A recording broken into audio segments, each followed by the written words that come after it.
Ajantsika hatreo aloha ny makasika an'iny fa raha tian'ny mpitondra amin'izao fotoana izao atanteraka ny fifidianana ny eto amin'ny firenena dia tokony hajaina araka ny tokony ho izy ny voasoratra ao anatin'ny tondrozotra indrindra ny makasika ny fampitsoran-keloka arak'izay mampety ny fianakaviam-be iraisam-pirenena. Io no fanehoan-kevitry ny pasteur Mayolla raha nitondra ny fomba-fijeriny makasika ny toetra raha-pirenena ankehitriny ny tenany fanehoan-kevitra ary.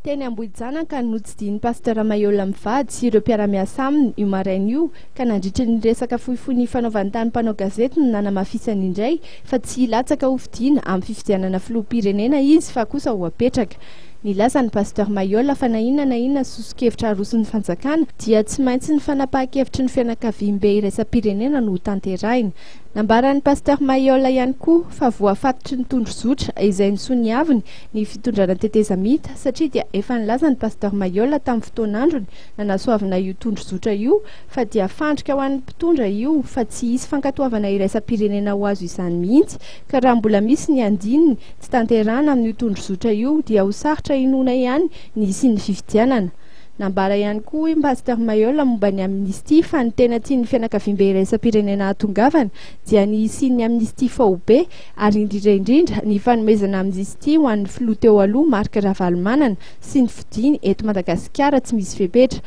Nambaran'ny pasteur arak'izany fa raha ny tenany manokana dia tsy misy tokony atahorany ny fampidinana Andriamatoa Marc Ravalomanana eto Madagasikara satria raha araky ny faminaniany dia tsy hisy ho tafaverina eo amin'ny fitondrana manaraka eo intsony ireo filoha efatra amin'ny rahalahy ireo.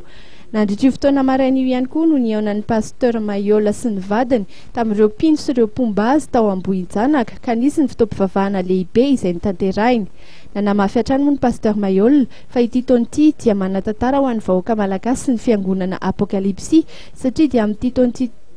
no tanterahina ny faminaniana izay nomen'Andriamanitra azy 13 taona lasa izay fa izy no lasa filoham-pirenena. Fonina ihany koa ny pasteur Mayolla hiara-iasa amin'ireo tia tandrazana rehetra na kristiana izy na silamo na mpandala ny fomban-drazana na inona finoana misy azy.